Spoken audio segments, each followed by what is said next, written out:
ناظرین،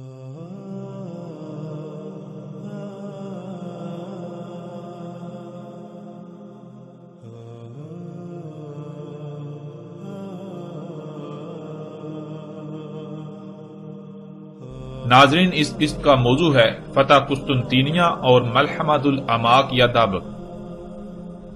دنیا میں خود کو امت مسلمہ کہلوانے والے ان دونوں موضوعات پر دو گروہ میں تقسیم ہے۔ ان میں سے ایک گروہ کا نظریہ، جو کہ عقیدے کی حد سے کم نہیں ہے، ان کے نزدیک قسطنطینیہ کی فتح مستقبل میں رونما ہونے والے واقعات میں سے ایک ہے، اور اس کے برعکس دوسرا گروہ، جو کہ ایک بڑی تعداد رکھتا ہے، جس میں نہ صرف عربوں کی کثیر تعداد ہے بلکہ ترک اور فارسی اقوام کے نزدیک بھی قسطنطینیہ کی فتح ماضی کا قصہ بن چکی۔ اسی طرح ناظرین، بات کی جائے ملحمۃ الاماک یا دابق کی، تو خود کو امت مسلمہ کہلوانے والوں کی اکثریت ایسے کسی ملحمہ سے بے خبر ہے، یعنی جیسے غزوہ ہند کے چرچے آپ کو ہر طرف سنائی دیں گے، اس کے برعکس ملحمۃ الاماک یا دابق کے بارے میں آپ کو بہت کم سنائی دے گا، سوائے اس کے کہ دنیا میں اس وقت ایک ایسا گروہ ہے جو اس وقت نہ صرف ملحمۃ الاماک یا دابق کا دعوے دار ہے بلکہ اس کی بھرپور تشہیر بھی کر رہا ہے، اور وہ ہے دولت اسلامیہ، جسے زیادہ تر لوگ داعش یا ISIS کے نام سے جانتے ہیں۔ ناظرین، دولت اسلامیہ، خواہ اسے لوگ داعش کہیں یا ISIS، 2014 میں جب یہ گروہ شام کے خطے دابق پر قابض ہوا تو اس کے بعد سے اس گروہ نے اس بات کی خوب تشہیر کرنا شروع کر دی کہ ہم دابق کی سرزمین پر موجود ہیں،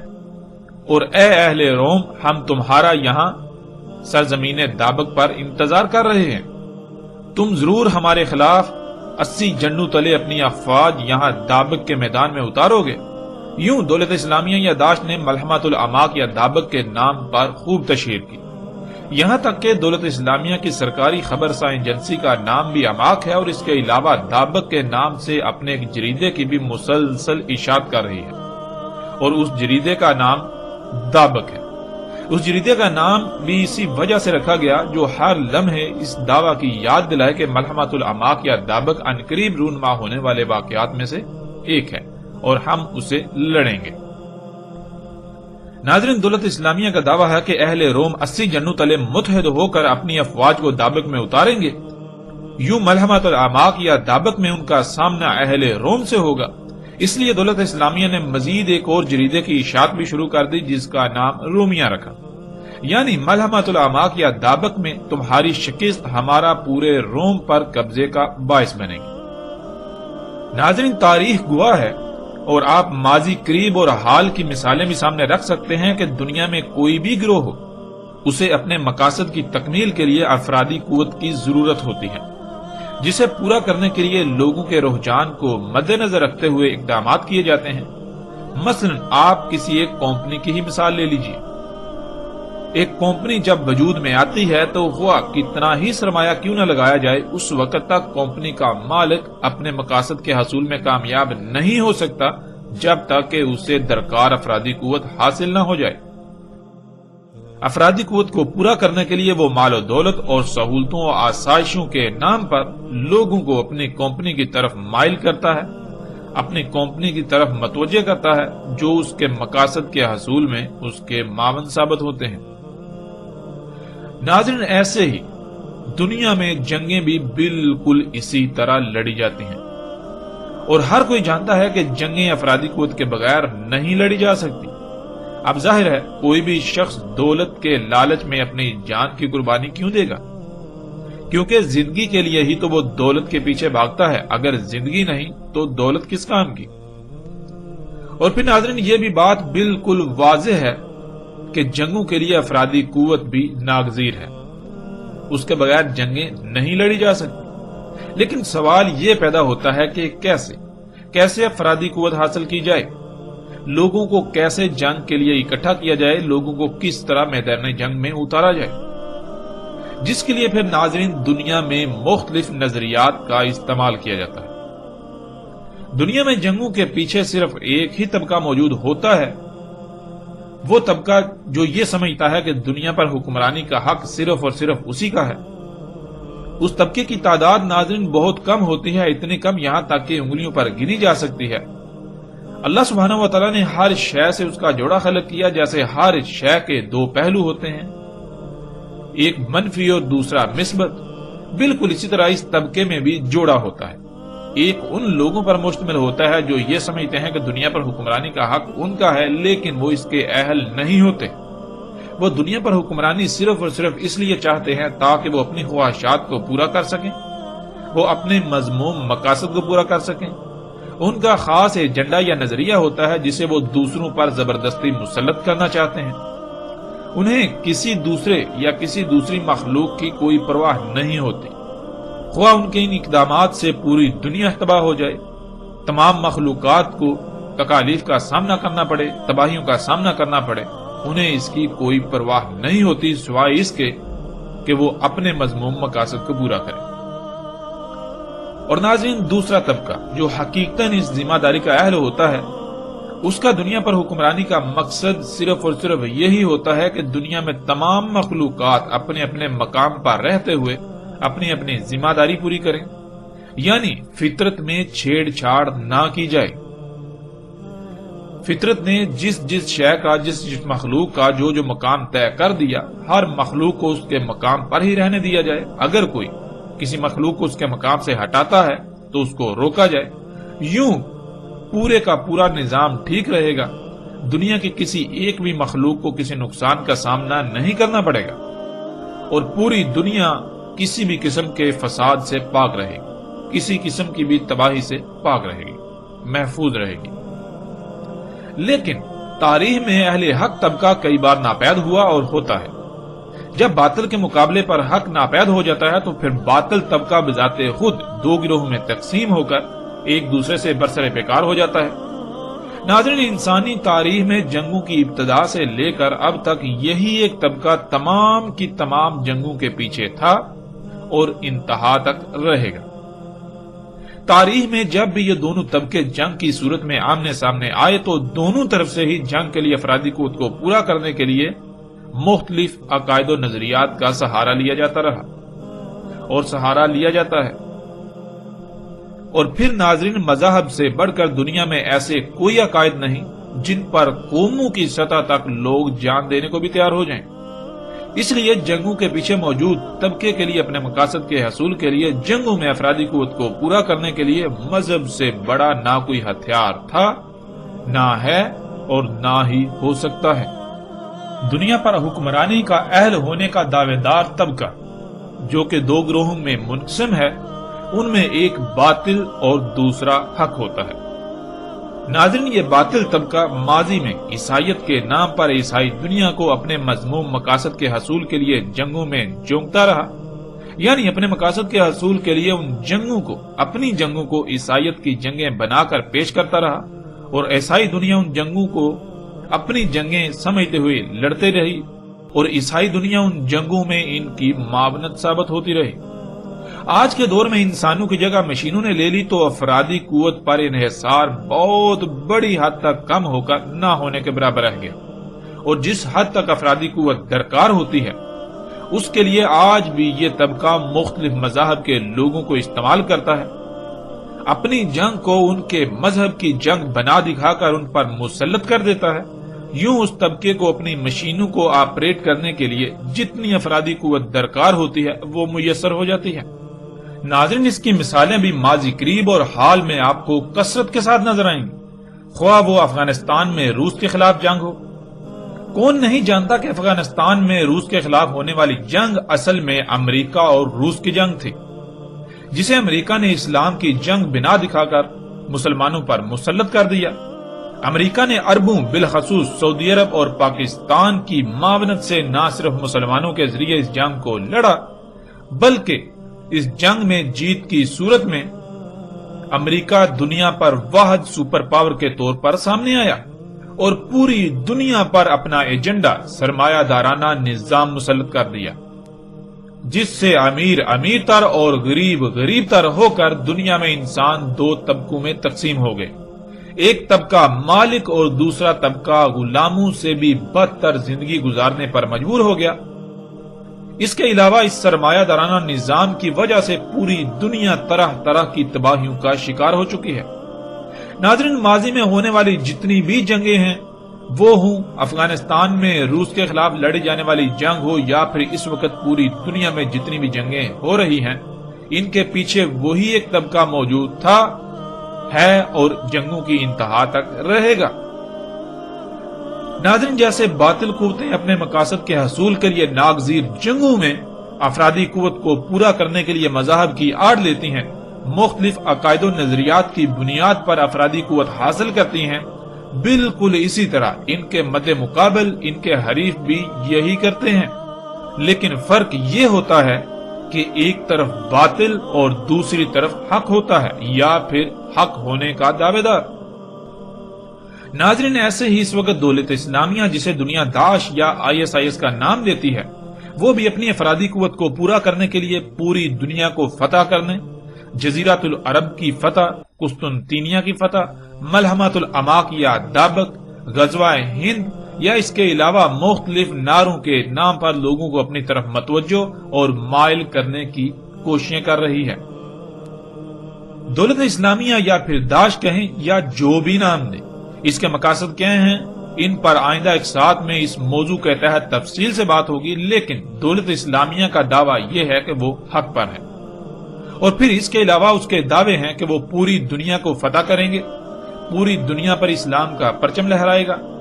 وہ روم کو یعنی یورپ کو فتح کریں گے، وہ جزیرۃ العرب کو فتح کریں گے، وہ قسطنطینیہ کو فتح کریں گے، وہ ہند کو فتح کریں گے، وہ فارس کو فتح کریں گے اور اہل روم کے خلاف ملحمۃ الاماک یا دابق لڑیں گے، اور اپنے ان تمام دعویٰ جات کو محمد رسول اللہ صلی اللہ علیہ وآلہ وسلم کی ذات سے منسوب کر دیا جاتا ہے کہ رسول اللہ صلی اللہ علیہ وآلہ وسلم نے ان تمام فتوحات کی بشارت دی، لیکن حقیقت اس کے بالکل برعکس ہے۔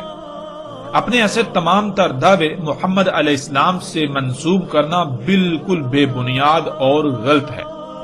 دولت اسلامیہ اپنے دشمنوں سے جنگ کرے، اس سے ہمیں کوئی بھی اختلاف نہیں، لیکن اس کی بنیاد اسے نہ بنائے جس کا حقیقت سے دور دور تک کوئی تعلق نہیں، ورنہ اگر یہی باطل عقائد و نظریات اور باطل دعوے ہی حق ہونے کی علامت ہیں، تو پھر اس دنیا میں کوئی ایک شخص بھی ایسا نہیں ملے گا جس کا یہ دعویٰ نہ ہو کہ وہ حق پر ہے۔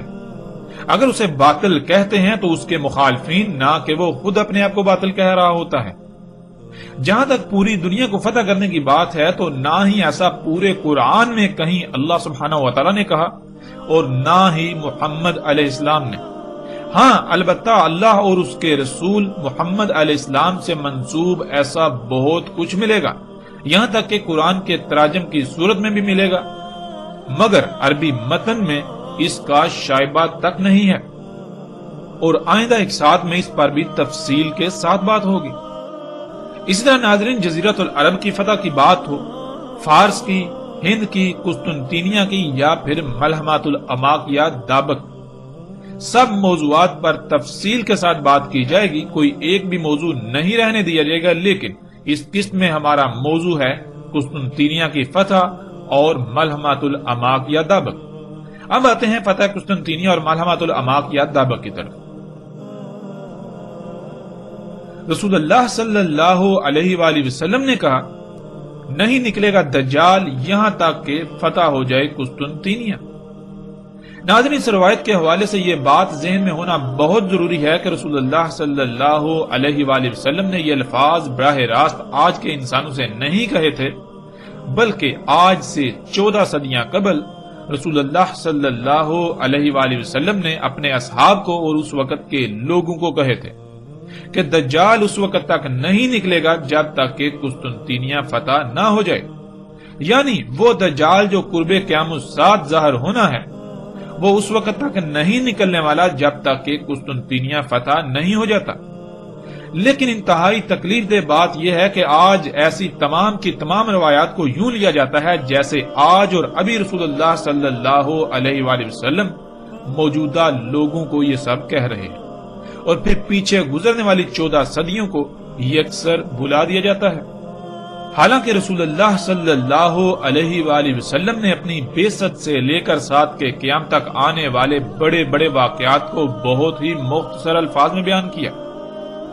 جن میں دجال کے خروج کے بارے میں کہا تھا کہ دجال کا خروج فتح قسطنطینیہ کے بعد ہوگا، نہ کہ اس سے پہلے۔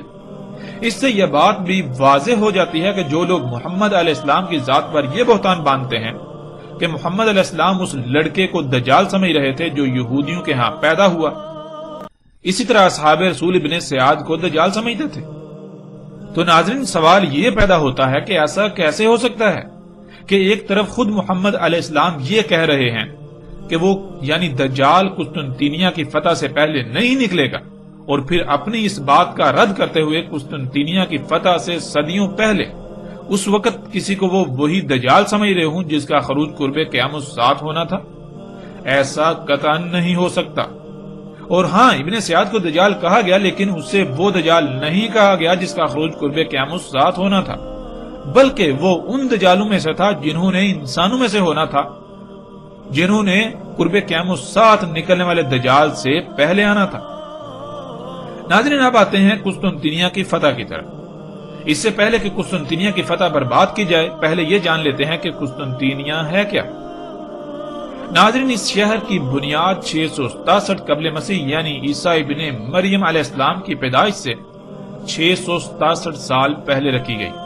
اس شہر کی بنیاد رکھنے والے یونانی تھے،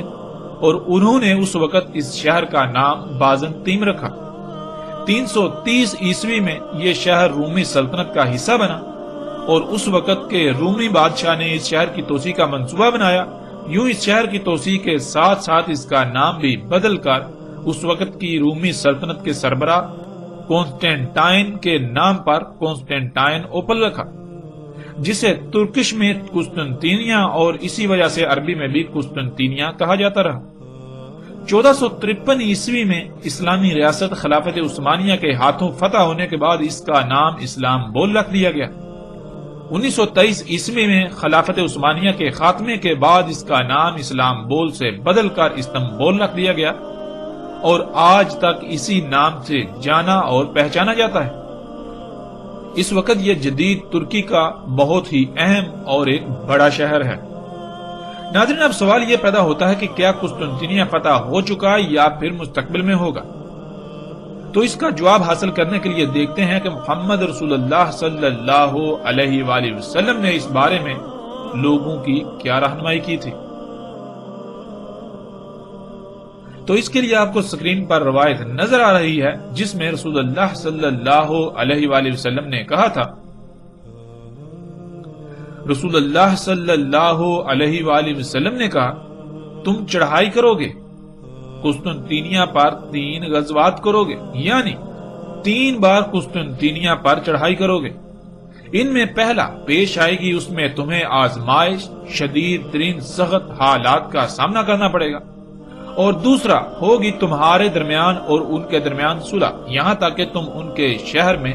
مسجد بناؤ گے، اور تم چڑھائی کرو گے اور وہ دشمنی کریں گے قسطنطینیہ سے پیچھے، پھر پلٹ جاؤ گے، پھر تم تیسری بار چڑھائی کرو گے، پس اللہ اسے فتح کر دے گا تم پر۔ ناظرین، قسطنطینیہ کے فتح کے بارے میں رسول اللہ صلی اللہ علیہ وآلہ وسلم کے واضح ترین الفاظ اس روایت کی صورت میں آپ کے سامنے موجود ہیں۔ رسول اللہ صلی اللہ علیہ وآلہ وسلم نے کہا تھا کہ تم 3 بار قسطنطینیہ پر چڑھائی کرو گے۔ پہلی چڑھائی پر سخت ترین آزمائش کا سامنا کرنا پڑے گا، یعنی سخت ترین حالات کا سامنا کرنا پڑے گا، یوں ناکامی کا سامنا کرنا پڑے گا۔ پھر جب دوسری بار چڑھائی کرو گے تو ان کے اور تمہارے درمیان صلح ہو جائے گی، یہاں تک کہ تم وہاں مسجد بناؤ گے۔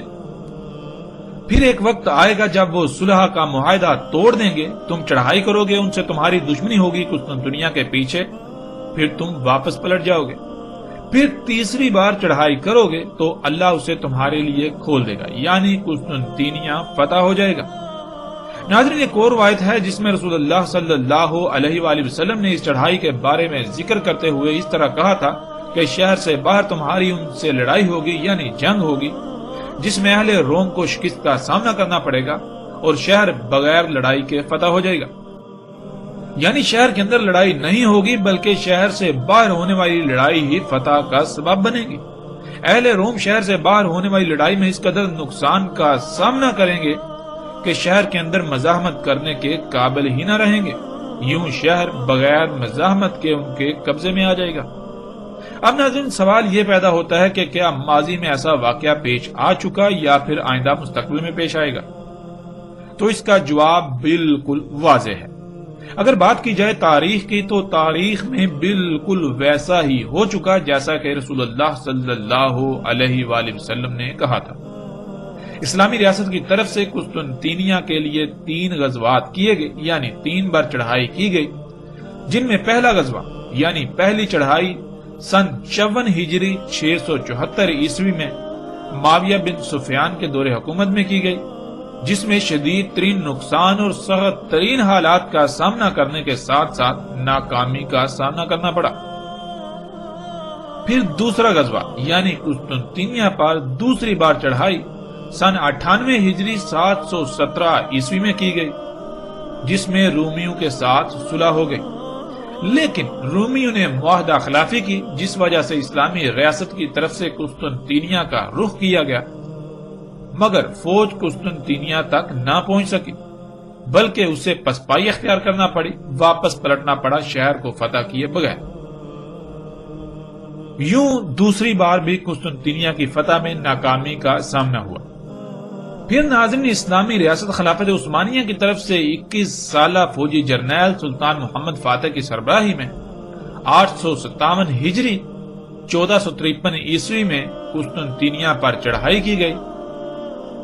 شہر کے محاصرے کی صورت میں شہر کے باہر شدید ترین لڑائی نے رومیوں کی کمر توڑ دی۔ خلافت اسلامیہ کی فوج شہر میں داخل ہونے میں کامیاب ہوئی اور رومی فوج شہر سے باہر ہی اپنی پوری قوت استعمال کر چکی تھی۔ وہ اس لائق نہ رہی تھی کہ شہر کے اندر وہ مزاحمت کر سکتی، شہر کے اندر وہ فوج کا مقابلہ کر سکتی۔ یوں شہر کے اندر خلافت اسلامیہ کی فوج کو مزاحمت کا سامنا نہ کرنا پڑا اور بالآخر قسطنطینیہ فتح ہو گیا۔ ناظرین یہ تاریخ کا عظیم ترین واقعہ تھا اور رسول اللہ صلی اللہ علیہ وآلہ وسلم کے الفاظ کے عین مطابق 3 غزوات کے بعد یہ شہر فتح ہوا، یعنی تیسرے غزوے میں یہ شہر فتح ہوا۔ یوں وہ لوگ جو آج بھی قسطنطینیہ کی فتح کے خواب دیکھ رہے ہیں، ان کو چاہیے کہ خواب غفلت سے جاگ جائیں، اس سے پہلے کہ وقت ہاتھ سے نکل جائے۔ یہاں تک کہ ناظرین آج دنیا کے نقشے پر کسی قسطنطینیہ کا وجود ہی نہیں ہے۔ قسطنطینیہ کا وجود اسی دن مٹ گیا جس دن وہ رومیوں کے قبضے سے نکل کر خلافت اسلامیہ کا حصہ بنا اور اسے قسطنطینیہ سے استنبول میں بدل دیا گیا۔ اور اب تو استنبول بھی ماضی کا قصہ بن چکا۔ اس وقت دنیا کے نقشے پر استنبول کا وجود ہے، نہ بازنطین کا، نہ قسطنطینیہ کا اور نہ ہی استنبول کا۔ رسول اللہ صلی اللہ علیہ وآلہ وسلم نے قسطنطینیہ کی فتح کی خبر دی تھی، نہ کہ استنبول کی فتح کی خبر۔ پھر جب قسطنطینیہ کو فتح کیا جانا تھا تو اسے اہل روم سے فتح کیا جانا تھا، نہ کہ ان سے جو خود کو مسلمان کہلاتے ہیں۔ فتح کے بعد وہاں مساجد کی تعمیر ہونی تھی، فتح سے پہلے اسے مساجد سے خالی ہونا تھا، لیکن آج کا استنبول تو دنیا میں مساجد کا شہر کہلاتا ہے۔ پورا شہر عظیم ترین مساجد سے بھرا پڑا ہے۔ ناظرین دولت اسلامیہ جسے داعش کا نام دیا جاتا ہے یا پھر ISIS کا نام دیا جاتا ہے، اس کا دعویٰ ہے کہ وہ قسطنطینیہ کو فتح کریں گے اور پھر قسطنطینیہ موجودہ ترکی کے شہر استنبول کو قرار دیتے ہیں اور اپنے اس دعوے کو محمد رسول اللہ صلی اللہ علیہ وآلہ وسلم سے یہ کہہ کر منسوب کر دیتے ہیں کہ رسول اللہ صلی اللہ علیہ وآلہ وسلم نے قسطنطینیہ کی فتح کی بشارت دی تھی۔ ہاں ہم مانتے ہیں کہ فتح کی بشارت دی تھی، لیکن استنبول کی نہیں بلکہ قسطنطینیہ کی، جو کہ ماضی کا قصہ بن چکا۔ اس لیے آپ کو اپنے گریبان میں جھانکنا ہوگا، ورنہ آپ میں اور ان میں کوئی فرق نہیں رہے گا۔ جو لوگ غزوہ ہند کے نام پر اپنے مفادات کے حصول کے لیے عام عوام سے کھلواڑ کر رہے ہیں، جیسے وہ لوگ جو انڈیا کے آس پاس ہیں وہ انڈیا کو ہند قرار دے کر اپنے عزائم کی تکمیل کے لیے غزوہ ہند کا چورن بیچنے میں مصروف ہیں، بالکل ایسے ہی آپ استنبول کے قریب موجود ہیں تو آپ استنبول کو قسطنطینیہ قرار دے کر فتح قسطنطینیہ کے دعوے کر رہے ہیں۔ ہم یہ نہیں کہتے کہ آپ جان بوجھ کر ایسا کر رہے ہیں، ہم یہ گمان کرتے ہیں کہ آپ غلط فہمیوں کا شکار ہو کر ایسا کر رہے ہیں، اس لیے اس سے پہلے کہ وقت ہاتھ سے نکل جائے اپنی اصلاح کیجیے۔ حق آپ کے سامنے ہے، اس کے باوجود اگر کوئی یہ سمجھے کہ یہ ہماری ذات پر حملہ ہے تو ہمیں اس سے کوئی فرق نہیں پڑے گا۔ ہمارا مقصد حق کو سامنے لانا ہے، خواہ سامنے کوئی بھی ہو۔ اب اگر کوئی اپنی غلطی سامنے آنے پر اصلاح کی بجائے اسے اپنی ذات پر حملہ تصور کرتے ہوئے اپنی غلطی پر ڈٹا رہے گا تو اسے جان لینا چاہیے کہ نقصان ہمارا نہیں بلکہ وہ خود اپنا ہی کرے گا، اور اگر وہ اپنی غلطی کی اصلاح کر لیتا ہے تو فائدہ بھی اس کا اپنا ہی ہوگا۔ اب آتے ہیں ناظرین ملحمۃ الاماق یا دابق کی طرف۔ ناظرین اسے ملحمۃ الاماق یا دابق اس لیے نہیں کہا گیا کہ یہ ملحمہ اماق یا پھر دابق میں ہونا تھا، بلکہ یہ ملحمہ جہاں ہونا تھا یعنی جس خطے میں اس ملحمہ کا ہونا تھا وہاں کے مشہور و معروف ترین مقامات میں سے 2 مقامات تھے جن کے نام اماق اور دابق تھے۔ اب اس ملحمہ کو کوئی نام دینا چاہے تو چاہے وہ ملحمۃ الاماق کا نام دے یا پھر ملحمۃ الدابق کا نام دے، اس لیے اسے ملحمۃ الاماق یا دابق کہا جاتا ہے۔ ناظرین آگے بڑھنے سے پہلے لفظ ملحمہ کو جان لینا لازمی ہے، اور ملحمہ کہتے ہیں اس جنگ کو جو نہ صرف مسلط کی گئی ہو بلکہ جو سالوں، دہائیوں یا صدیوں پر محیط ہو اور اس میں کثرت کے ساتھ جانی نقصان کا سامنا کرنا پڑے۔ مثلا جیسے آج آپ موجودہ دور کو دیکھیں تو جب سے ٹیکنالوجی وجود میں آئی ہے تب سے اس ٹیکنالوجی کی بنیاد پر ہونے والی جنگوں کو مجموعی طور پر اگر کوئی نام دیا جائے گا تو انہیں ملحمۃ الدجال کہا جائے گا، اس لیے کیونکہ دجال ٹیکنالوجی ہے۔ اب آتے ہیں ملحمۃ الاماق یا دابق کی طرف۔ رسول اللہ صلی اللہ علیہ وآلہ وسلم نے کہا 5 ملاحم ہوں گی، ہو چکی ان میں سے 2 اور 3 باقی ہیں۔ بس ان میں پہلی ملحمۃ الترک جزیرہ سے اور ملحمۃ الاماق اور ملحمۃ الدجال، اس کے بعد کوئی ملحمہ نہیں۔ ناظرین اس روایت میں بالکل صراحت کے ساتھ رسول اللہ صلی اللہ علیہ وآلہ وسلم کے الفاظ موجود ہیں کہ ملحمۃ الاماق ملحمۃ الدجال سے پہلے ہوگی، کیونکہ جب ملحمۃ الدجال کے بعد کوئی ملحمہ نہیں ہے تو پھر ظاہر ہے کہ ملحمۃ الاماق ملحمۃ الدجال سے پہلے ہی ہوگی، اور دجال کا خروج قسطنطنیہ کی فتح کے بعد ہونا ہے۔ تو اس سے یہ بات بھی بالکل کھل کر واضح ہو جاتی ہے کہ ملحمۃ الاماق یا دابق فتح قسطنطنیہ سے پہلے ہونی تھی، نہ کہ اس کے بعد۔ پیچھے ہم یہ بات جان چکے ہیں کہ قسطنطنیہ کی فتح تو ماضی کا قصہ بن چکا، تو پھر بلا شک و شبہ ملحمۃ الاماق یا دابق بھی ماضی کا قصہ بن چکی۔ اب کوئی ملحمۃ الاماق یا دابق نہیں ہونے والی، یعنی ظاہر ہے جب ملحمۃ الاماق یا دابق ملحمۃ الدجال سے پہلے ہونی تھی، ملحمۃ الدجال کے بعد کوئی ملحمہ نہیں، اور دجال کا خروج ہونا تھا قسطنطنیہ کی فتح کے بعد، تو اس سے بالکل واضح ہو جاتا ہے کہ پھر ملحمۃ الاماق یا دابق فتح قسطنطنیہ سے پہلے ہونی تھی۔ ناظرین اس کے علاوہ بھی کئی روایات میں یہ بات بالکل صراحت کے ساتھ موجود ہے کہ ملحمۃ الاماق یا دابق قسطنطنیہ کی فتح سے پہلے ہے، نہ کہ اس کے بعد، جیسا کہ آپ اس روایت میں دیکھ سکتے ہیں۔ رسول اللہ صلی اللہ علیہ وآلہ وسلم نے کہا نہیں قائم ہوگی ساتھ حتیٰ کہ رومی اتریں گے اماق یا دابق سے، اس یوم زمین والوں میں جو سب سے خیر ہوں گے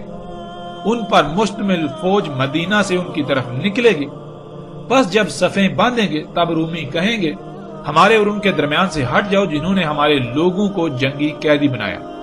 غلام بنائے، ہم ان سے قتال کریں گے۔ پس کہیں گے جنہوں نے خود کو اللہ کے آگے سرخم تسلیم کر دیا ہوگا نہیں، اللہ کی قسم ہم تمہارے اور اپنے بھائیوں کے درمیان سے نہیں ہٹیں گے۔ پس لڑائی ہوگی، 1/3 حصہ بھاگ جائے گا، نہیں پلٹے گا اللہ ان پر کبھی بھی، یعنی مغضوب لعنت زدہ قرار دیے جائیں گے۔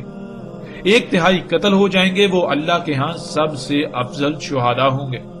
اور 1/3 فاتح ہوں گے، نہیں ان کو فتنے میں ڈالا جائے گا کبھی بھی۔ پس وہ قسطنطنیہ کو فتح کر لیں گے، پس اس کے درمیان تقسیم کریں گے مال غنیمت کو، اور تحقیق وہ اپنی تلواریں زیتون سے لٹکائیں گے، تب شیطان کی آواز ہوگی کہ بے شک مسیح تمہارے پیچھے تمہارے اہل و عیال میں نکل چکا، پس وہ نکلیں گے تو وہ باطل ہوگا۔ پس جب شام پہنچیں گے یعنی غزوہ قسطنطنیہ کے بعد شام میں ملحمہ ہوگا تب ان کے درمیان نکلے گا۔ وہ قتال کی تیاری کر کے صفیں باندھیں گے۔ جب صلاۃ قائم کریں گے پس اتریں گے عیسیٰ ابن مریم علیہ السلام، پس جڑ ہوں گے ان کی۔ پس جب اللہ کا دشمن دیکھے گا تو پگھلے گا ایسے جیسے پانی میں نمک پگھلتا ہے۔ پس اگر اسے چھوڑ بھی دیتے تو پگھل جاتا یہاں تک کہ ہلاک ہو جاتا، اور لیکن قتل کرے گا اسے اللہ اپنی قوت سے۔ پس انہیں دکھا دے گا اس کا خون عیسیٰ ابن مریم علیہ السلام کی حربت پر۔ ناظرین، اس روایت میں بالکل واضح صراحت کے ساتھ یہ الفاظ موجود ہیں کہ ملحمۃ الاعماق یا دابق فتح قسطنطنیہ سے قبل ہوگا نہ کہ اس کے بعد۔ اور اسی ملحمہ کے بارے میں رسول اللہ صلی اللہ علیہ وآلہ وسلم نے فرمایا تھا کہ اہل روم 80 جنڈوں تلے آئیں گے اور ہر جنڈے تلے 12,000 سپاہی ہوں گے، یعنی اہل روم تقریباً 9,60,000 کی تعداد کے ساتھ حملہ ور ہوں گے، جیسا کہ آپ اس روایت میں دیکھ سکتے ہیں۔ رسول اللہ صلی اللہ علیہ وآلہ وسلم نے کہا تمہارے درمیان اور بنی اصفر یعنی رومیوں کے درمیان جنگ بندی ہوگی، پس وہ تمہارے ساتھ دھوکہ کریں گے، پس وہ آئیں گے تمہاری طرف 80 جنڈوں تلے، ہر جنڈے تلے 12,000 ہوں گے۔ ناظرین، جب ہم تاریخ میں نگاہ دوڑائیں تو پتہ چلتا ہے کہ جب مومنوں نے سلطان صلاح الدین ایوبی رحمہ اللہ کی قیادت میں بیت المقدس کو فتح کیا تو اس وقت پورا اہل روم لرز اٹھا تھا، اور تمام کے تمام اہل روم مشترکہ فوج کے ساتھ حملہ ور ہوئے تھے، جن کی تعداد تاریخ میں مختلف ملتی ہے۔ بعض مغربی مورخین کے مطابق اہل روم کی تعداد تقریباً 10 لاکھ کے لگ بھگ تھی،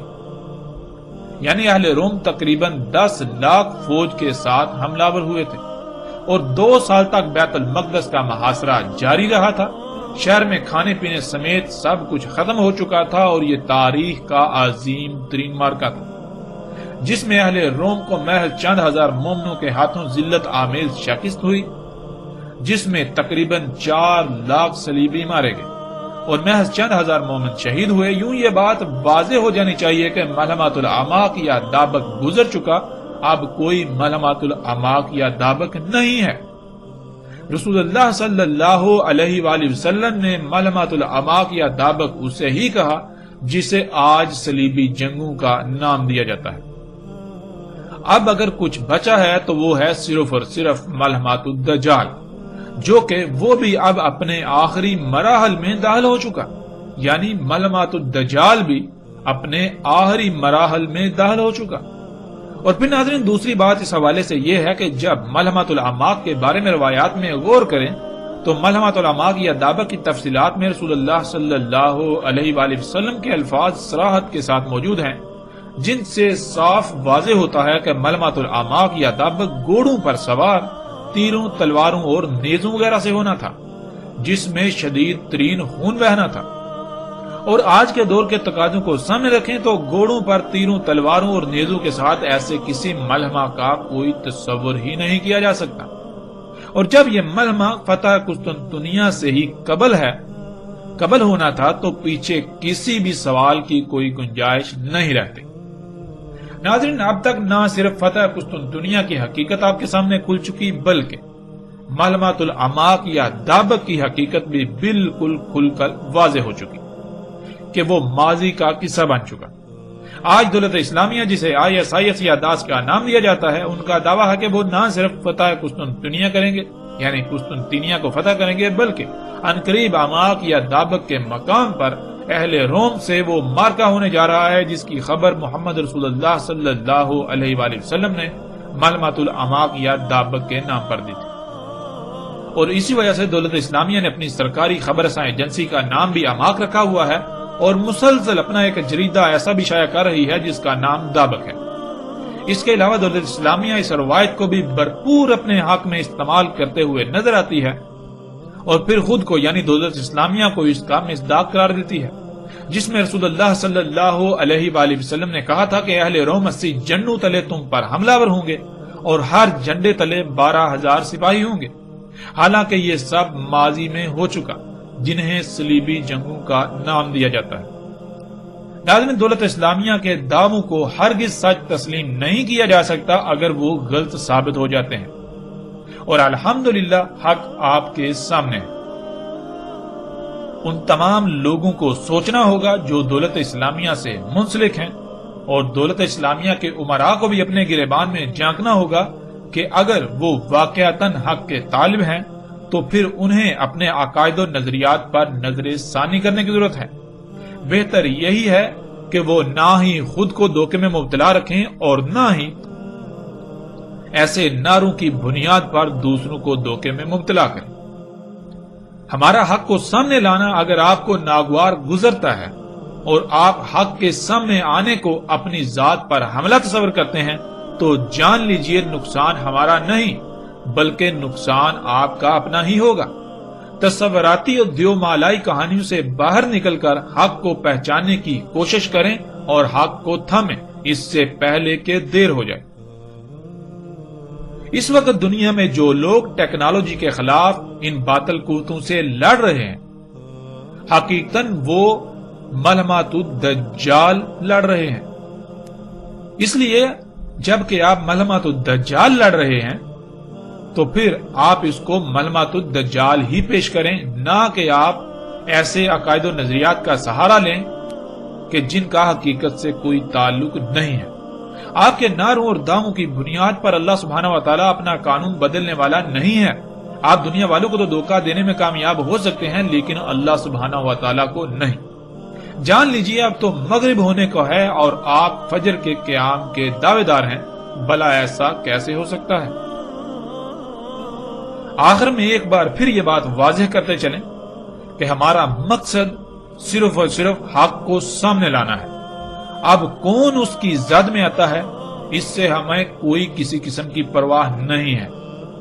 اگر ہم خود حق کی زد میں آئیں تو ہم اسے اپنی ذات پر حملہ تصور نہیں کریں گے بلکہ ہم شکر گزار ہوں گے ان لوگوں کے جنہوں نے ہم پر حق واضح کیا، جنہوں نے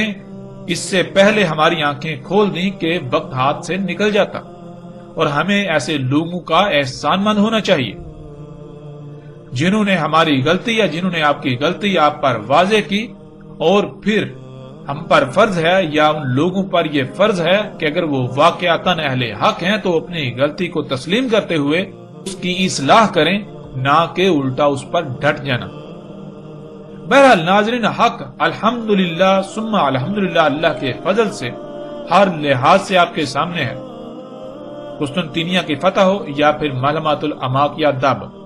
اب فیصلہ آپ کے اپنے اختیار میں ہے، فیصلہ آپ کے اپنے ہاتھ میں ہے۔